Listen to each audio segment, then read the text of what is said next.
जय हिंद दोस्तों, मैं विवेक मैथमेटिक्स ऑनलाइन यूट्यूब क्लासेस में आप सभी का स्वागत है।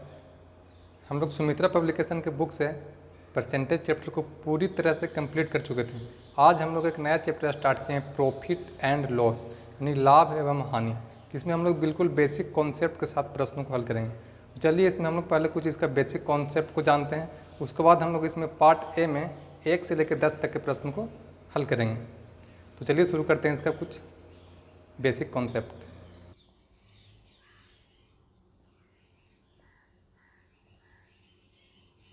देखिए, इसमें एक होता है क्रय मूल्य, एक विक्रय मूल्य, एक होता है अंकित मूल्य। तो क्रय मूल्य क्या होता है? जिस मूल्य पे हम कोई वस्तु को खरीदते हैं, परचेज करते हैं, उसको बोलते हैं क्रय मूल्य। इसको हम लोग सीपी से इंडिकेट करते हैं, कॉस्ट प्राइस बोलते हैं उसको इंग्लिश में। ठीक है, जिस मूल्य पर कोई वस्तु को हम लोग खरीदते हैं उसको बोलते हैं क्रय मूल्य, उसको सीपी से इंडिकेट किया जाता है। इसके बाद आता है विक्रय मूल्य। तो जिस मूल्य पर किसी वस्तु को बेचा जाता है उसको बोलते हैं क्या चाहिए? विक्रय मूल्य। इसको हम लोग एसपी से इंडिकेट करते हैं, यानी सेलिंग प्राइस। उसके बाद होता है अंकित मूल्य। तो जो मूल्य कोई भी वस्तु के पैकेट में जो लिखा हुआ रहता है, अंकित किया हुआ रहता है, उसको बोलते हैं अंकित मूल्य। इसको हम लोग एमपी से इंडिकेट करते हैं, मार्केट प्राइस। ठीक है, उसके बाद होता है लाभ। तो लाभ क्या होता है? प्रॉफिट। किसी वस्तु को बेचने पर लाभ कब होगा? जब विक्रय मूल्य होगा वो क्रय मूल्य से ज़्यादा होगा। अगर विक्रय मूल्य है वो क्रय मूल्य से ज़्यादा हो रहा है तो क्या हो रहा है? लाभ हो रहा है। हानि कब होगा? लॉस कब होगा? तो किसी वस्तु को बेचने पर हानि जब होगा जब विक्रय मूल्य क्रय मूल्य से कम होगा, यानी जो बेच रहे हैं उसका पैसा कम होगा जितना हम खरीदते हैं। ठीक है, इसमें कुछ बेसिक फार्मूला होता है। तो लाभ बराबर क्या होता है? विक्रय मूल्य माइनस क्रय मूल्य। हानि बराबर क्या होता है? क्रय मूल्य माइनस विक्रय मूल्य। अगर निकालना है लाभ प्रतिशत तो लाभ बटा क्रय मूल्य गुने 100। अगर निकालना है हानि प्रतिशत तो हानि गुने क्रय मूल्य बटा 100। अगर विक्रय मूल्य निकालना है और क्रय मूल्य दिया हुआ है तो क्रय मूल्य में जितना परसेंट लाभ हो रहा है बटा 100, या हानि हो रहा है तो माइनस कर देंगे 100 में से। और अगर क्रय मूल्य निकालना है, विक्रय मूल्य दिया हुआ है, तो अगर आपको सीपी निकालना है और एसपी दिया हुआ है और बोल रहा है कि 10% का हानि या लाभ हो रहा है, तो ऊपर में रखेंगे 100 को और जितना लाभ हानि होगा उसमें 100 में से जोड़ देंगे या 100 में से माइनस कर देंगे। ये आपको बहुत काम आएगा, ये फार्मूला क्रय मूल्य निकालने के लिए। अगर सीपी निकालना है आपको तो एसपी इंटू 100 बटा 100 में अगर लाभ होगा तो प्लस कर देंगे, हानि होगा तो माइनस कर देंगे। ये फार्मूला आपको बहुत काम आएगा। ठीक है, चलिए इसमें देखते हैं क्वेश्चन, हम लोग कुछ क्वेश्चन नंबर फर्स्ट देखते हैं। इसका फर्स्ट बोल रहा है, जयदीप 25 किलोग्राम चावल 16.50 रुपये प्रति किलोग्राम की दर से तथा 35 किलोग्राम चावल 24.50 रुपये प्रति किलो की दर से खरीदा। दोनों को मिलाकर वह प्रति किलोग्राम किस दर से बेचे कि 25% का लाभ हो। देखिए क्या बोल रहा है। तो जयदीप है वो 25 रुपये प्रति किलोग्राम की दर से 16.50 रुपये प्रति किलो की दर से 25 केजी चावल खरीदेंगे, टोटल मूल्य निकल जाएगा। फिर 35 रुपये की दर से 35 किलोग्राम चावल 24.50 की दर से खरीदा। तो टोटल उसका क्रय मूल्य कितना हो जाएगा? टोटल को जोड़ देंगे। तो यहाँ से अगर हम गुना करते हैं 16.50 से 25 में गुना करिए, 0 5 5 25 के 5 6 25 2 32 के 2 5 3 8 0 5 2 10 के 0 6 2 12 के 13 के 3 0 5 2 4, कितना हो जाएगा? 412.50 412.50। इसको गुना कर लेते हैं तो ये क्या हो जाएगा? 24.50 इंटू 35, 0 5 5 25 के 5 5 के 20 2 22 के 2 5 2 10 2 12 0 5 3 15 के 5 4 3 12 1 13 के 3 हासिल 1 3 2 6 1 7 0 5 7 857.50। ये टोटल अगर हमको अब क्रय मूल्य निकालना है, टोटल कुल को जोड़ देंगे तो कितना हो जाएगा? 0 5 5 10 के 0 7 2 9 10 के 0 5 1 6 1 7 8 4 12, 1270 रुपये। ये क्या निकल गया? क्रय मूल्य निकल गया। इतना पैसा हम खरीदा है। दोनों को मिलाकर वो प्रति किलोग्राम किस दर से बेचेगी 25% का लाभ। अब लाभ इसी पे होगा ना, 1270 रुपया है, इस पे अगर 25% का लाभ लेना मतलब उसको कितना पैसा मिलना चाहिए, तो 125/100 करेंगे। यहाँ से काटिए इसको, ये 25 बचे, 20 बचे, 1 0 से 1 0 कट जाएगा और कटेगा तो 127 इंटू 25/2। बोल रहा है क्या चीज़, किस दर से बेचना, मतलब पैसा उसको अब इतना चाहिए, उसको किस दर से बेचना चाहिए। चावल टोटल कितना है, 25 किलो, 35 किलो, 60 किलो, किस दर से बेचना चाहिए, हमको दर नहीं मालूम है, मान लेते हैं एक्स दर से बेचना चाहिए। टोटल पैसा कितना है, 127 इंटू 25/2। अगर यहाँ से एक्स का वैल्यू निकालना तो क्या हो जाएगा, 127 इंटू 25 60 इधर आ जाएगा, 60 दूनी 120। इसको आप सोल्व करिएगा तो एक्स का वैल्यू आएगा लगभग 26.50 आंसर, यानी ऑप्शन नंबर इसका एक सही हो जाएगा। ठीक है, बस सिर्फ कैलकुलेशन है। आगे देखते हैं नेक्स्ट क्वेश्चन, क्वेश्चन नंबर 2 बोल रहा है, जीवन एक वस्तु सूची मूल्य पर 30% छूट लेकर खरीदा और सूची मूल्य पर 12% लाभ लेकर बेच दिया। जिस मूल्य पर वह खरीदा उस मूल्य पर उसका लाभ प्रतिशत क्या है। बोल रहा है जीवन एक वस्तु सूची मूल्य पर 30%, मान लीजिए उसका सूची मूल्य होगा 100 रुपया, 30% छूट लिया मतलब 70 रुपये में खरीदा हो, सूची मूल्य पर 12% लाभ लेकर बेच दिया। अब जितना सूची मूल्य था उसका 12% लाभ, तो 100 है सूची मूल्य, इसका 12% लाभ लेकर ही बेच दिया। इतना में खरीदा और इतना में क्या किया, बेच दिया। तो जिस मूल्य पर वह खरीदा उस पर उसका प्रतिशत क्या है, लाभ क्या है। जिस मूल्य पर वो खरीदा, तो खरीदा कितना में, 70 में, बेचा कितना में, 112 में, कितना लाभ हुआ, 42 रुपये का लाभ हुआ। किससे लाभ हुआ, तो 70 से लाभ हुआ। निकालना परसेंटेज, 100 से गुना करेंगे, ये 1 0 से 1 0 कट जाएगा, 7 छक 42 और 10 छक 60% आंसर, यानी ऑप्शन नंबर इसका 3 करेक्ट हो जाएगा। ठीक है, आगे देखते हैं नेक्स्ट क्वेश्चन, क्वेश्चन नंबर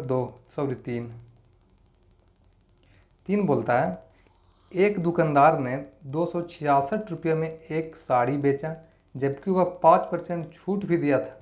यदि वह छूट नहीं दिया होता तो लागत मूल्य पर 12% का लाभ होता। प्रत्येक साड़ी की लागत मूल्य क्या है। देखिए क्या बोलता है, बोल रहा है एक दुकानदार 266 रुपये में एक साड़ी बेचा, जबकि वह 5% छूट दिया। 266 रुपया में वो बेच रहा है तो 5% का छूट दे रहा है ना, मतलब 100/95। उसका क्रय मूल्य निकाल लेते हैं वस्तु का, तो ये कितना हो जाएगा, 20 × 100, 19 × 95, 19 से कट जाएगा, 19 से कम 19, 19 चौका 76, 14 दूना 28, 280 रुपये क्या निकल गया साड़ी का क्रय मूल्य, उतना उसका दाम होगा। यदि वह छूट नहीं दिया होता तो लागत मूल्य पर 12% का लाभ होता। यदि वह छूट नहीं दिया होता तो जितना भी लागत मूल्य है उस पर 12% का लाभ होता। बोल रहा है कि यदि वह छूट नहीं देता, तो छूट नहीं देता मतलब 280 में बेचता तो 12% का लाभ होता। तो 12% का लाभ होता मतलब 100/112, यही निकल जाएगा उसका लागत मूल्य। काट दीजिए इसको, 56,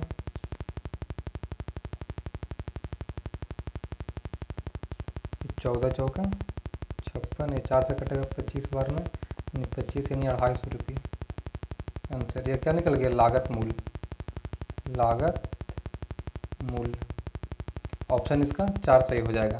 ठीक है, आगे देखते हैं नेक्स्ट क्वेश्चन, क्वेश्चन नंबर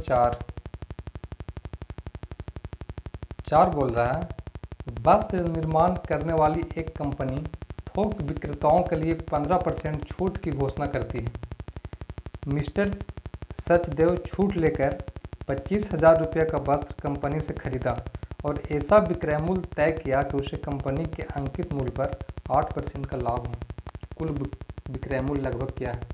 देखिए क्या बोल रहा है, वस्त्र निर्माण करने वाली एक कंपनी थोक विक्रेताओं के लिए 15% छूट की घोषणा करती है। अभी 25,000 में लिया है तो 15% छूट लेकर लिया है, तो 15% छूट लेकर मतलब अगर छूट नहीं मिलता इसको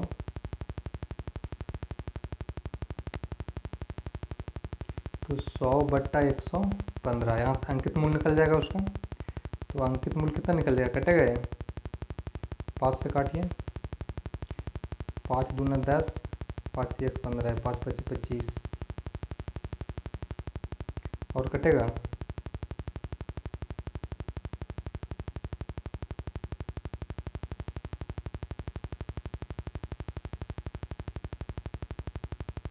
तो उसका अंकित मूल्य निकल गया। ऐसे विक्रय मूल्य तय किया कि उसे कंपनी के अंकित मूल्य पर, तो अंकित मूल्य कितना है 5 पे 1 2 3 4 5 0 बट्टा 23, इसका 8% का लाभ हुआ, मतलब 108/100। वही मूल्य लगभग क्या है, वही आंसर जो भी इसको काट पीट का आएगा लगभग 32,000। ऑप्शन नंबर इसका 3 सही हो जाएगा। इसको आप सॉल्व कर लीजिएगा। यहाँ से हम लोग क्या निकाल लिए, अंकित मूल्य निकाल लिए कि 25,000 में बेच रहा है कब, जब 15% की छूट मिल रहा है तब। फिर उसका हमको अंकित मूल्य निकालना है, तो 25,000 × 100/115, तो यहाँ से अंकित मूल्य निकल गया। अब जो अगला विक्रय मूल्य तय किया हो वो अंकित मूल्य का लगभग 8% लाभ हो जा रहा है, तो 8% लाभ होगा मतलब 108/100 होगा। निकालना परसेंटेज 100 से गुना कर देंगे, ठीक है। आगे देखते हैं नेक्स्ट क्वेश्चन, क्वेश्चन नंबर 5 बोल रहा है एक दुकानदार एक वस्तु को जितना भी क्रय मूल्य है उससे ज़्यादा 20% अंकित मूल्य लिखता है, मतलब MP। क्रय मूल्य मान लीजिए 100 है, तो अंकित मूल्य कितना हो जाएगा 120 रुपये है। वह 312 रुपये के बिल पर 31.25 रुपये की छूट देता है। देखते हैं छूट कितना दे रहा है, तो 312 रुपये की वस्तु पर 31.20 रुपये छूट दे रहा है। तो छूट कितना दे रहा है, तो 31.20 निकालना है परसेंटेज, 312 से दे रहा है छूट, 100 से गुना कर देंगे, 1 2 0 हो जाएगा, या 2 0 से 2 0 कट जाएगा, ये एक बार में कर देंगे 10, मतलब 10% का छूट दे रहा है। अगर 10% का छूट दे रहा है तो उसका CP कितना है 100 है, तो MP कितना हो जाएगा, तो इस पर 10% का छूट देगा अंकित मूल्य पे, तो 120 का निकालेंगे 10% 12 रुपये का छूट देगा, मतलब 108 रुपये में अंकित करेगा। तो उसकी लाभ परसेंटेज, तो बेच रहा है 100 रुपये में, अंकित कितना कर रहा है 108 रुपये, तो उसको लाभ कितना हो रहा है 8% का लाभ हो रहा है। आंसर यानी ऑप्शन नंबर इसका 1 सही हो जाएगा, ठीक है। आगे देखते हैं next question, question number 8। Question number 8 बोल रहा है जब एक वस्तु को 200 रुपये में बेचा जाता है तब वह 25% लाभ होता है। 200 रुपये में जब बेचते हैं तो 25% का लाभ होता है, 100/125 क्रय मूल्य निकल जाएगा यहाँ से, 20 25 25 25 25 अट्ठे यानी कि 160 रुपये क्या निकल गया, उसका CP निकल गया। ऐसे ही 6 वस्तुएं इतना रुपये में बेचा जाए तो प्रतिशत लाभ या हानि। ऐसे ही 6 वस्तु, 6 वस्तु का CP कितना हो जाएगा, तो 160 × 6 0 6 6 36 के 6 960 रुपये में वो खरीदा, CP हो गया। बेच रहा है कितना में 1056 रुपया में, SP हो गया। तो लाभ कितना होगा, लाभ देख लीजिए कितना होगा, 40 56 106 रुपये का लाभ होगा। किसको से लाभ होगा, तो 960 रुपये से लाभ होगा। निकालना परसेंटेज 100 से गुना कर देंगे, 96 होगा, यहाँ से घटेगा 96 आएगा, ये 1 0 से 1 0 कट जाएगा, एक बार में कट जाएगा, मतलब 10% का क्या होगा, तो लाभ होगा। आंसर यानी ऑप्शन नंबर इसका 1 सही हो जाएगा, ठीक है। आगे देखते हैं नेक्स्ट क्वेश्चन, क्वेश्चन नंबर 9 बोल रहा है एक विक्रेता किसी वस्तु पर 30% की छूट देता है तथा उसके बाद भी 20% की अतिरिक्त छूट देता है। यदि अरुण 1120 रुपये में उस वस्तु को खरीदता है तो उस वस्तु का आरंभिक मूल्य क्या है। बोल रहा है एक विक्रेता 100 रुपये का वस्तु होगा, 30% का छूट दिया मतलब 70 रुपये, उसके बाद भी 20% और छूट दिया मतलब 14 रुपये और छूट दे दिया, 70 में से माइनस कर देंगे 14, 56 रुपये हो गया। यदि अरुण 1120 रुपये में वस्तु को खरीदता है, हम लोग कहेंगे 56 रुपये में खरीदता है, तो उसका शुरुआती मूल्य क्या था 100 माने थे, 56 दो बार में कट जाएगा मतलब 2000। आंसर यानी ऑप्शन नंबर इसका 4 सही हो जाएगा, ठीक है। आगे देखते हैं नेक्स्ट आज का last question, question number 10। Question number 10 बोल रहा है एक दुकानदार 150 कैलकुलेटर 250 रुपये प्रति कैलकुलेटर की दर से खरीदा। 2500 रुपये यातायात और पैकिंग पर खर्च किया।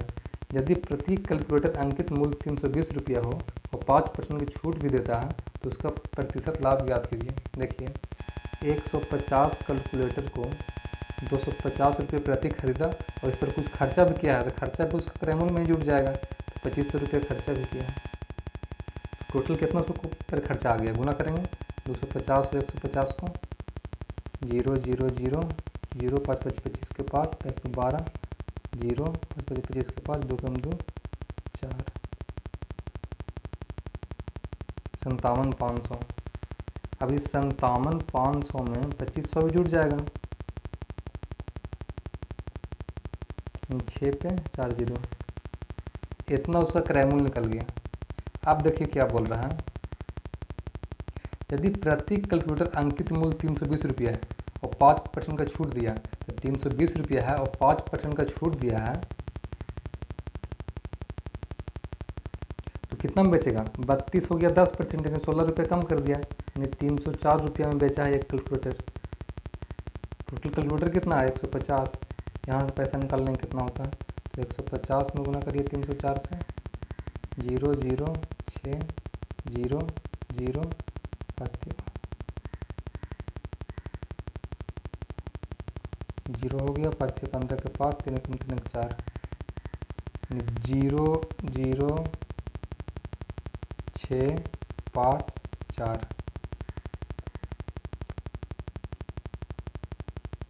इतना में क्या किया है, बेचा है।